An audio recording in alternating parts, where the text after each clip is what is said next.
It's that one that's hurting. I'm in hospital because I can't see very well. I fixed it. I like running around in my house. I put more blue in it. And I like to play football with my friends. I play in every single position except goal. I feel quite safe because there's other blind people. When I was a baby, I had eye cataracts, and when I was 6 weeks old I had my first operation. One of the nurses noticed I had a turn in my eye, so they referred me to Mr. Chadner here and he diagnosed my condition. Then they found out that I had glaucoma, which is an eye disease, but I didn't really understand it. Cosmetic worked so to straighten my eyes because I had quite a severe head posture, which was 90 degrees, so if I was talking to people I'd be like that. So in my right eye I'm completely blind, and in my left eye I'm partially blind, like half blind. Unfortunately my eyesight can't be made any better.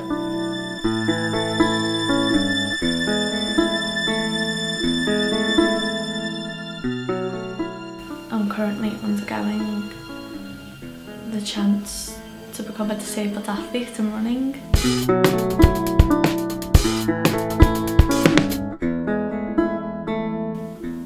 Well, if it wasn't for him, then I wouldn't be where I am today. I wouldn't look like I do today. I feel the work that I do after all these years of training, education, teaching is a gift that has been given to me, and I feel that I need to pass on every aspect of it. The clinical expertise, the ability to make vision better in children, the ability to teach, train, also the ability to use your investigative mind to research better methods of treatment, and the empathy that I've learned over the years for parents and for children when you're faced with problems that you're unable to treat. So my biggest aspiration is that we should find better methods of rehabilitating the vision in such a way that we can restore almost normal visual development, hopefully giving the children a better future, because at present this is not the case. Vision for Children is obviously has got several different arms to it. It has got the parents network, it's got the research arm, it also has got the training arm, and each of them actually feed into one another because you need good research to be able to provide good care. And once you can provide that care, you then want to share your experiences with other people. And sharing experiences enrich the lives of the doctors and the patients. And of course, ultimately, it's the children and the parents who are affected by the problems that these children have. On day 2 after Molly was born, came the news that we couldn't find a red eye reflex. Then, he wasn't recognising faces, he wasn't smiling. We noticed shortly after birth, or we were told that she'd had a brain trauma. But funnily enough, it didn't occur to me that he was blind. In my head it was just that he couldn't see faces or he couldn't follow a moving object. So on one of my appointments here at Alderhay, I came to have a conversation with Arvin Chandler. I mentioned that I wanted to help with the parents. I wanted to set up a parent support group. Back then my mum and dad never had anyone to talk to about it. It was just the doctor and them. They never, because my condition was so rare back then, they never had other parents so they could go and ask questions and how did they deal with this and that. I would have loved to have spoken to someone that had been through the same thing. Yeah, I'm so close to my family, and no one ever thinks how hard it must have been for them. They find out at 10 months old that I had retinoblastoma, what's a form of cancer of the eyes. What Vision for Children certainly can do, I think, is develop its network of support for parents. It allows parents to talk to one another, to discuss, to share ideas, to give learning, support, and hopefully to protect the family unit. Parents can find parents based upon their eye conditions and based upon where they live.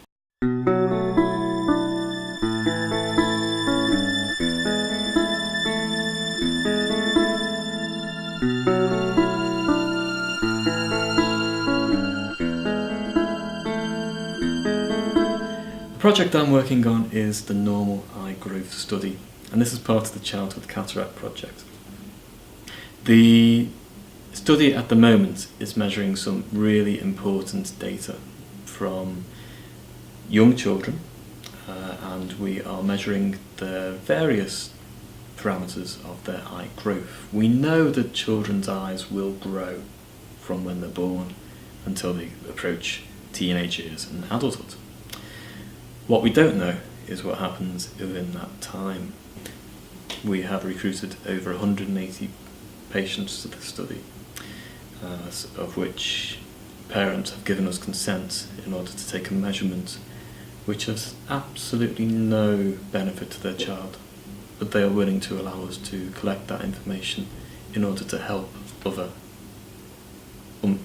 more disadvantaged children.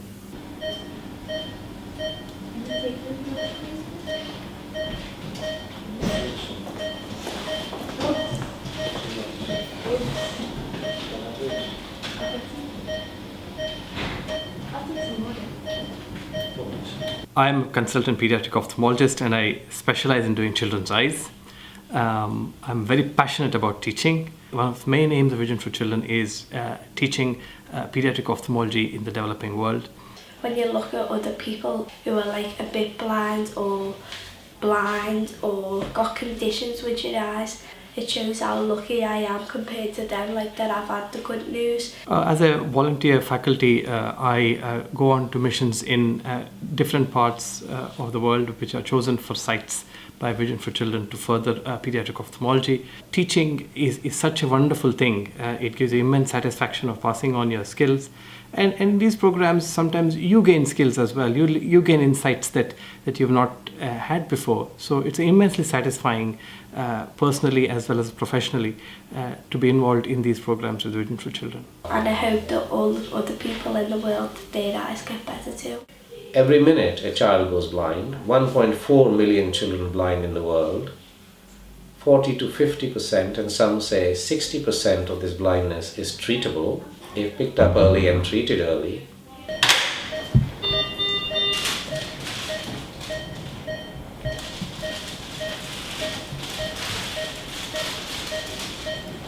Blindness is always something that has terrified me, and I always put money in any blind charity box I see, and to me it just must be the worst thing in the world not to be able to see, and I think lots of other senses are, all the other senses are very much secondary. No one realises how important your sight is, and it's only when something happens to you, you think, you know, really, oh my God, what's happened? Like, so it's We care about our children. We as fundraisers, we care about everyone else's children, and we as a charity care about children all over the world.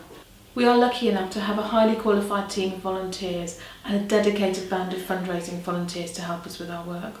But we still need more. We still need your help. We need a lot more resources so that these aims can be furthered.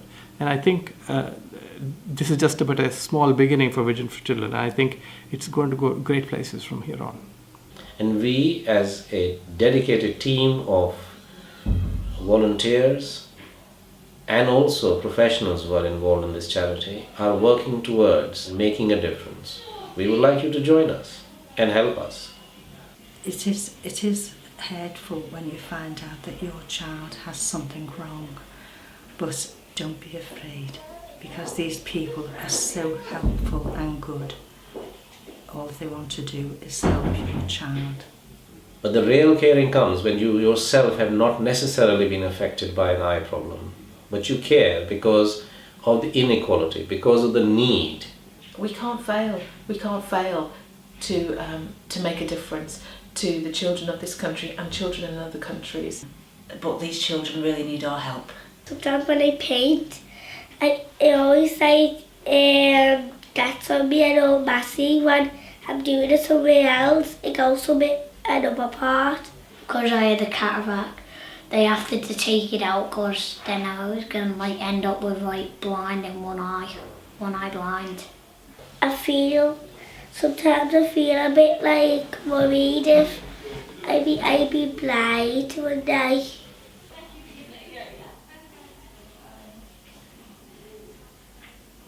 The gift of sight may be priceless, but your gift can and will make a difference to the sight of a child.